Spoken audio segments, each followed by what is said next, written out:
Most Spanish learners are studying Spanish, and that means they are studying about Spanish. They are memorizing verb charts, they are doing drills, they are doing exercises.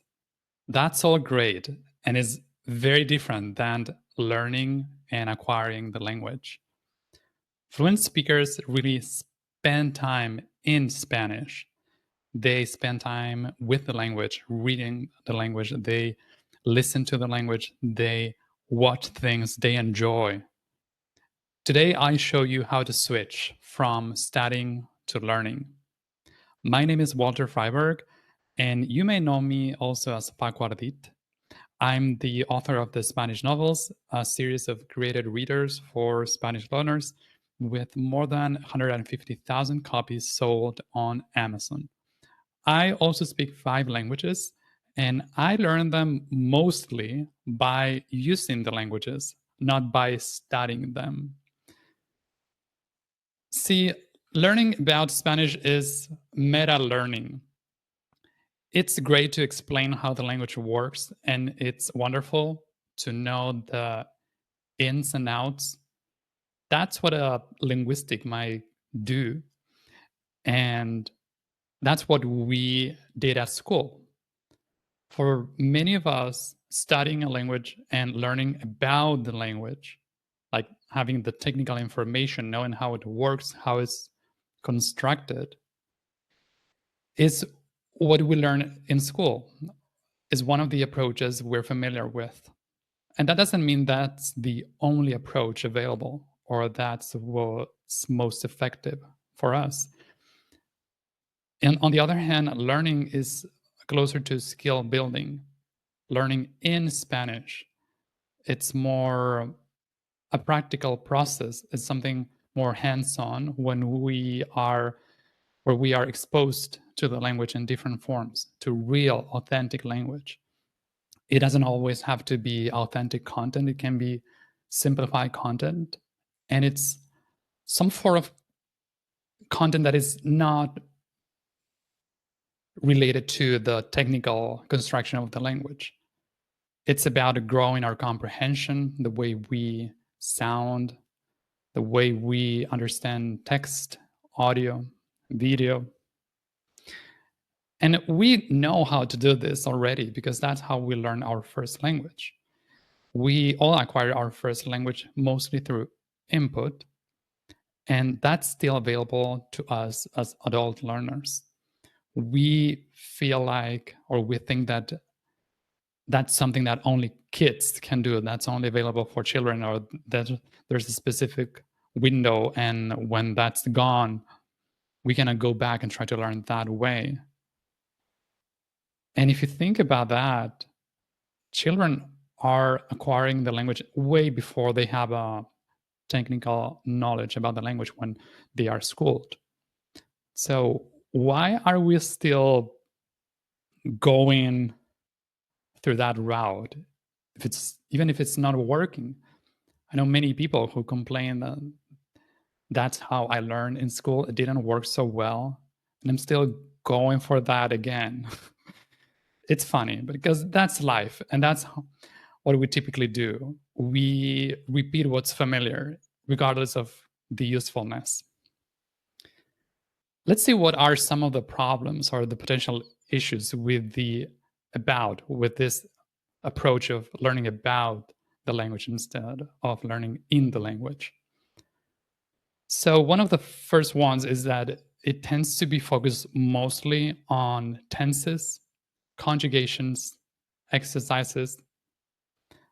It's something that might give us a sense of achievement, and we might feel like we're making progress.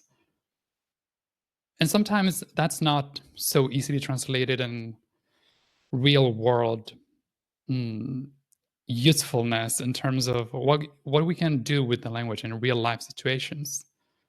We might get good grades at an exam, and maybe we're not able to have meaningful conversations or even simple conversations. Maybe we're not able to introduce ourselves or to talk about ourselves, even in simple terms. And that can be a problem if you want to hold conversations in the language. And maybe that's not you. Maybe you just want to read books in Spanish and you're not interested, or you're not concerned with having conversations or being able to watch a movie without subtitles. So the thing with learning about the language is that it keeps us in our heads, and many times it keeps that process boring, or it feels boring, can be repetitive, can be monotonous.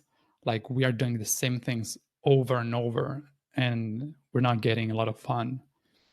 And we keep doing it anyways because, well, that's what we're supposed to be doing. Um, Studying a language is supposed to be boring, it's not supposed to be fun. So when we are going for the exercises, maybe that's one thing that's satisfied there, or we have that idea. It has to be something not enjoyable. Maybe we have those connections with school, and school, maybe that was not a place we had a lot of fun when we were studying for different subjects. And as I said before, sometimes like what we get out of this is a good grade, or we get a certificate, we pass an exam, or we get good points on a quiz, and maybe that's not the same as fluent speech, and we're not able to use the language. We are just getting a grade, and we are getting that feedback, and maybe that's not what we really want. So when you want to live in the language and actually use it for in real life, maybe there are other things that you can try. So what you can do instead of learning about the language, my recommendation is to learn in the language, to learn in Spanish. Instead of focusing the most part, or putting all your time and most of your attention in the technical side and learning about the language, you can flip that, and you can make extended input your default, and the analysis part of the language, something that's on the side, like your support system. And there are many ways of doing this. And when I say input, or when I say content, that can be many things. Some people really like reading. That was my preference for a long time. It's still my preference. And when we are at the early stages, maybe we can use graded readers, such as the Spanish novels that I wrote. There are many fantastic books. You can find them on Amazon and other places. You can even grade them with AI. So that's another option. So graded novels and stories that you can actually finish. If a book for native speakers feels overwhelming or too long or not enjoyable, you can try graded readers. You can try short stories. Many of them have audiobook versions available. So that's great if you also like listening to audio. And it's a fantastic way of building your comprehension, especially if you're thinking of having conversations in the language. And I bet that most of you want to do that, be able to hold a conversation. The other source of input would be listening. And you can try easy podcasts. You can try audiobooks. You can try YouTube channels that speak or that use simple Spanish. Dreaming Spanish is a great example. I love that. And I recommend that often to my coaching clients. They have graded playlists, and it's a wonderful source of content to get a sense of, there's a sense of satisfaction that we can get with input that's different from that what we get when we get a good grade, or we do this test or that quiz, because it feels more real, and we see that we can understand most of a piece of content. That's the same with the Spanish novels, for example, or other short graded readers, that it gives us a sense of accomplishment of what it's like to understand most of that. And I'm not saying that you have to settle for that. and to just work with very easy contents, because you can stretch yourself and you can practice with more authentic content. That's great. And that's wonderful. But if you're talking about simplified content, you can use Dreaming Spanish. You can find simplified sources of audio. Then you can also watch. Dreaming Spanish would be a great example. There's some content on Netflix and other streaming services that you can use. Many people enjoy rewatching something they liked in their native language. Seinfeld, Friends, South Park. I did South Park with a couple of languages. The Simpsons, things like that. You can rewatch something you already enjoyed. Then there's a place also to simplifying content with AI. You can use AI to shorten content, to create summaries in English, to prime that content, and then consume that in English in Spanish. You can also you can do all sorts of things with AI, with ChatGPT or other services. I like ChatGPT and I like NotebookLM. Those are two of my favorites to creating and simplifying content. Those are some options. So those are some of the things that you can do to learn in the language, to start using extended input. I'll give you an example of how you could structure your week if you are into that. And I understand that not everybody wants to have a routine or like a very clear plan. But if you're one of those persons, you can try setting a timer for like between 20 and 40 minutes and use a piece of content that you like and that you enjoy. It can be a couple of videos in Dreaming Spanish, can be a combination of reading and listening to something. And practice listening to something for a long period of time. So 5 or 10 minutes might be a lot for many learners. And maybe you're used to just watching or using 1 minute or 3 minutes. Try going longer. Try going for 10 minutes straight. If the content is easy enough, it's going to be easy to do that. And in terms of how you are allocating your time, instead of, let's say you have 2 hours a day to practice Spanish, instead of doing an hour and a half of grammar study and 30 minutes of input, you can try doing most of the time some form of input. So you can try this 80-15-5 rule. That would be 80% of your time devoted to input.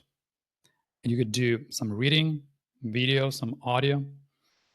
You could use 15% of the time to do light reviewing of the content, and only 5% to do grammar study or to review something that is very focused on something that you haven't understand or that you want to work on. And one thing you can do is also you can pick, if you're practicing with a series, you can choose one and try to finish that. You can also pick a playlist and work your way through that playlist. That can make it easier, so you don't have to think what you're going to do in that time. So you just pick a playlist with a bunch of videos, or you have a series with many books. And so that's where you go and you start reading something. And then when you finish the first book, you go to the next one and so on. And something good to keep in mind is you can track your strokes instead of the pages or the minutes or the hours that you are spending time with in the language.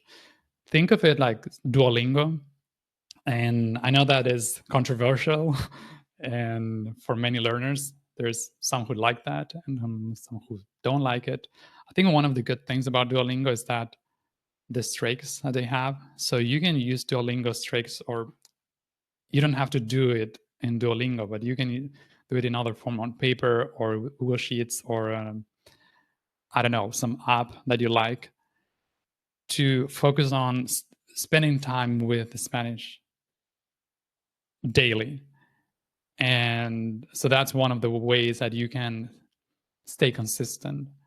And maybe you can optionally you can add if you did some input like the what you've consumed or like the percentages of time, but that's optional. So I think that it would be a good usage of your time to just track if you spend some time with the language or not.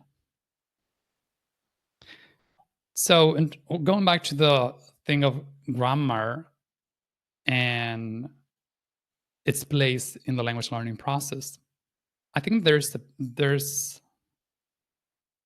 place and a time for grammar, and I think that it's not the devil, it's not devil. So is we can use reference books, and we can. I think grammar is useful, having some knowledge how the language works, and you can use that as a tool instead of like your main road or like the main method that you're using. So you can use that here and there. You don't have to use it all the time.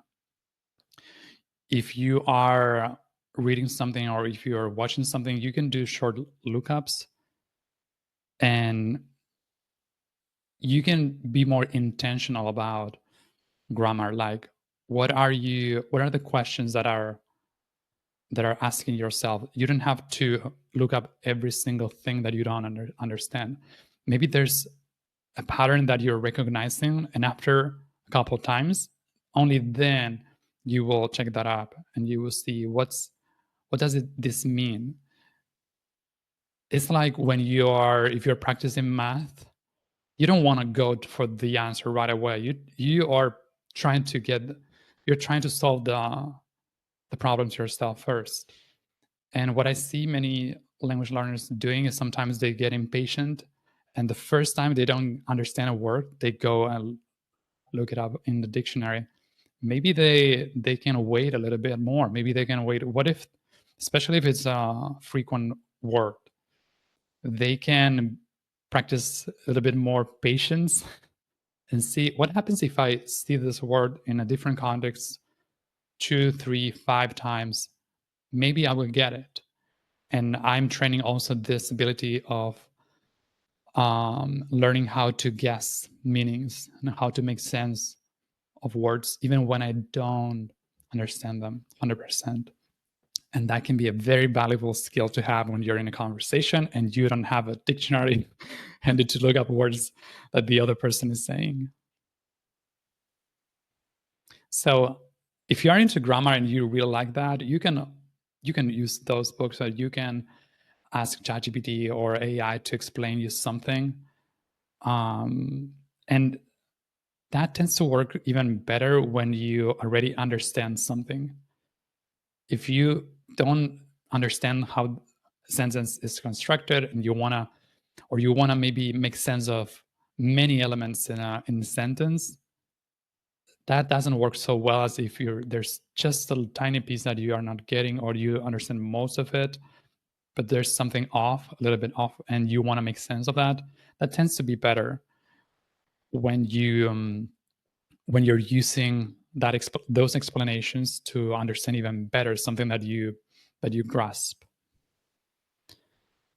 So a few tactics you can start using right away, a few things that you can do right now if you want to get into action.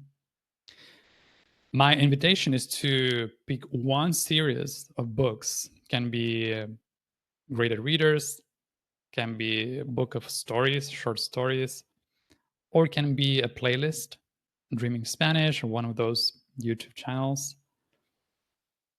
Pick one of those, and you can have a transcript of that handy, or you can turn on captions if you need them. You can even use AI to get a transcript or get a summary of that. And try reading or watching that piece of content looking for the general meaning and not being concerned so much of word by word, like what this means. Just try to get a general idea of that. And then you can pick a few phrases that you found helpful or relevant for yourself. It can be 3, 4, 5 phrases or sentences or verbs that you that resonated with you and that you think this is something I see myself. I might be using in the future, or that I might need, that I want to have. And don't go for obscure words or very low frequency vocab. Try to stay with things that are practical, that you really see yourself using. Just because you don't know a word, that doesn't mean that you need to add it to your vocab list, or that you need to force that into your vocab or force that into your everyday conversations. Sometimes you might want to do that, but you can focus on what are you going to be using most of the time, something that you can really repeat, and that would be helpful to ingrain those words in your mind. And the next action is, if you enjoyed doing that, you can repeat that again the day after. And my invitation is to always keep it enjoyable, keep it fun, and that's going to make you want to do more of that the following day. So my final invitation is, stop learning about Spanish only and start learning in Spanish. Pick your book or playlist today, read, listen, watch, and let fluency grow while you are enjoying the ride. If you want to learn more about learning with input, make sure to check the other videos in the channel.